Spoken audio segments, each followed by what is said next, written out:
Welcome back to the channel, and today we'll be revisiting Halloween 2018. Halloween 2018, this is one of my favorite Halloween films. This retcons everything after the first one and only keeps the first one canon. Halloween 2018, this really is one of the best sequels done. To me, Halloween 4 and Halloween 2018 are the best in the whole franchise. I had my favorites, but if I had to pick the best and probably the most agreeable, it's Halloween 4 and Halloween 2018 right here. So Halloween 2018, this was my first Halloween movie in the theaters. I have so many memories about this film. I have so many memories. I'm so nostalgic for this film. I will always remember this being my first Halloween film. I will always remember sitting in a packed movie theater with people cheering when that pumpkin screen came on. I will never forget that. One of the best experiences in my life as a horror fan and as a movie fan in general was to see this in the theaters, and I can't wait to see what they do in Halloween Kills. So, Halloween 2018, do I have any negatives? No, I don't have any negatives. I have a lot of positives. I feel like Jamie Lee Curtis, Laurie Strode, Jamie Lee Curtis really did very well in the role, and this version of Jamie Lee's character, Laurie Strode. Laurie Strode is more believable in this. Now, what do I mean? In Halloween H2O, I don't think she was that believable. In this, she's way more believable. She deals with a lot more stuff. And, Halloween 2018, what can I really say? But this is just a classic slasher horror film. It's done very well. It's a modern day slasher. It's done well. And, the acting is really good. The cinematography, the way it's directed, the way it's written. James Jude Courtney did a phenomenal job as Michael Myers. One of my favorite Michael Myers actors. He reminds me a lot of Nick Castle. And some of my favorite kills, the bathroom scene, the head stomp, so many other kills that I love. Love that kid Julian. Julian, he's going to be in Halloween Kills. I can't wait to see what he does in Halloween Kills. But Halloween 2018, this is perfect. Start to finish perfect. I will say, and I will still stand by it, they should have killed Laurie in this. I will always say that. They should have killed Laurie off and then still continued on with the sequels they had planned. But I do think, Laurie should have been killed in this. Halloween 2018, nothing but positives. I wish Officer Hawken would have lived. Halloween 2018. Like, every time I watch this, every time I talk about it, I'm just lost for words because I enjoy this movie so much. I do. Let's talk about Dr. Sartain. Let's talk about Dr. Sartain. Probably one of the most controversial characters in the whole franchise. Oh, how do I feel about Dr. Sartain? I actually like Dr. Sartain, but the thing about it is, he should have never put on the mask, number one. Secondly, he should have never killed Hawken. And Dr. Sartain, my opinion, waste of a character. Dr. Sartain, I thought he was interesting, especially like in the first half, with when you see him. So I thought he was an interesting character, and he was a student of Dr. Loomis. So I always found that Dr. Sartain was a very interesting character, but I would stand by and say they wasted him. I don't know why, but I do feel like that they wasted Dr. Sartain. And hey, it's my opinion. So Halloween 2018, as I said, it picks right up from Halloween 1. It don't pick right up from, you know what I mean, in the timeline. It's 40 years later. It's 40 years later. Laurie's living in his like house that's got like guns and traps, and she's ready. And she always prayed that this bus will crash. And you know what? I've heard some people talk about this. Why did the bus why did the bus crash? I think the bus crashed. I think Dr. Sartain had something to do with the bus crash, or one of the guards. I don't know, but I always found that part interesting, that Dr. Sartain lived through all that mayhem and Michael never even touched him. You know what I mean? I always found that interesting, that like Michael never touched Dr. Sartain.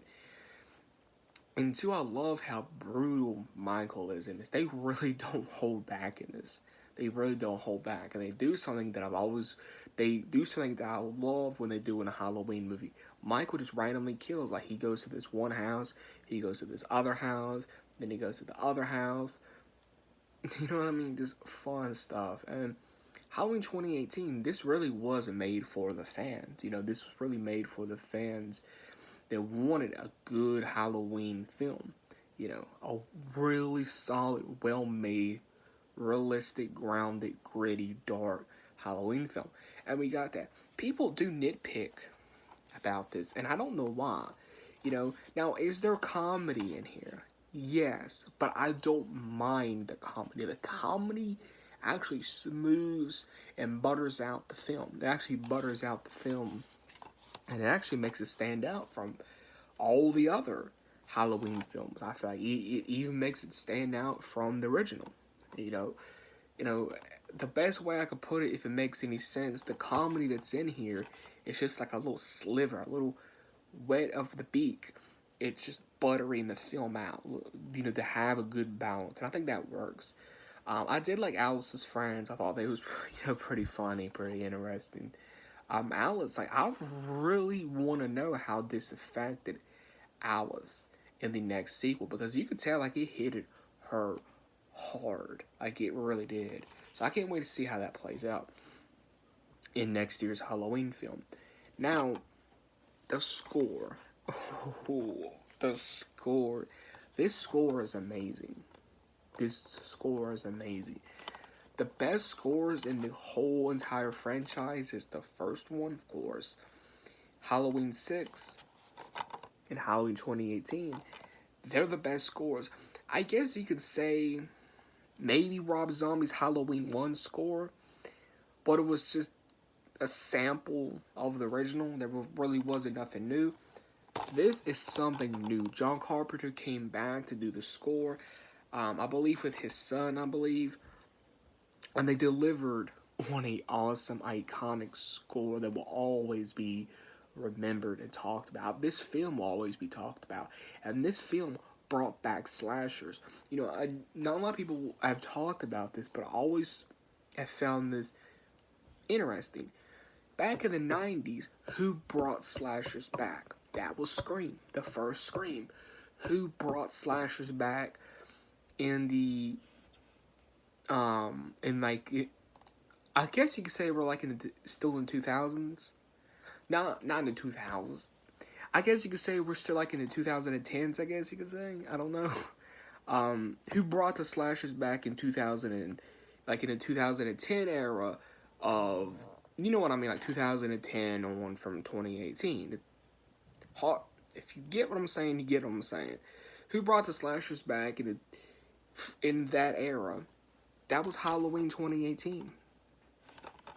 No other slasher, you know, not even that awful Nightmare on Elm Street remake, that didn't bring back slashers. In 2018, that's when we got the revival of not only Michael Myers, but the whole genre of slashers. And I wish there was more talk about, like, what I mean by talk, I wish there was more talk around the studios about, oh, let's get this Freddy film up, let's get this Hellraiser film up. You know what I mean? Because this was one of the highest grossing slasher films. This was one of the highest grossing Halloween films. So, you know, and I think Blumhouse, I really do hope, and they probably will. I hope, and they most likely certainly will. I really want Blumhouse to keep the rights after Halloween ends. Because I really would like Blumhouse to make my dream Halloween film. That is a proper sequel to Halloween 4 and a very different stray away from what we know type of you know what I mean? I can't talk today, I apologize. But I would love to, for Blumhouse after they do these films to go and off and do a proper sequel to Halloween 4 and make a Halloween remake that's really, really different. I made a video on it. And to Halloween 2018, this is an awesome film. Start to finish. Like, it really is. All the characters are really awesome. You really like all the characters. Michael's mask is really cool. One of my favorite masks. Probably, it's really hard to say. I've ranked these masks, actually. But my opinion, fluctuates. What's my number 1, what's my number 3, etc. Really fluctuates. Halloween 2018, if you have not seen this film, you're missing out on a masterpiece that brought back the slasher genre and really brought back horror. Really did, because you look at horror now, we got a variety. We really got a good variety of horror now, and I love that. Think about all the horror films that we're getting next year. We're getting Candyman, we're getting Saw, Candyman, we're getting Saw, we're getting Halloween Kills, and some other ones. It's just amazing that this film brought back everything. As a horror fan, you gotta praise this film. Even if you don't like this film for some reason, you still gotta praise it for bringing back all these other slashers. So Halloween 2018 will always give this film a 10 out of 10 because I think it's one of the best Halloween films, a perfect Halloween film. The pacing feels like the original Halloween film. The cinematography is beautiful. The acting is good. The score is good. Every single thing is really solid, well made about this film. And it actually feels like fall. It doesn't feel that much like fall, but you know what I mean. You get a small town vibe from it, and I think that's really cool. It's really the only Halloween films that feel like a small town with the fall element is really Halloween 4 and Halloween 6. Them are really the only ones that actually did it. Some people say Halloween 5 has that fall feel. I don't notice it in Halloween 5. I think Halloween 4 and Halloween 6 are the only ones that do it. And Halloween 2018 does capture a small town with a little bit of fall in there. And it works, I think. Halloween 2018. This is one of my favorite Halloween films. Will always have nostalgia for this film. So if you did enjoy the revisit and review of Halloween 2018, why not drop me a like? And if you already do, why not go ahead and subscribe, hit that little notification bell. Hope everyone has a great day.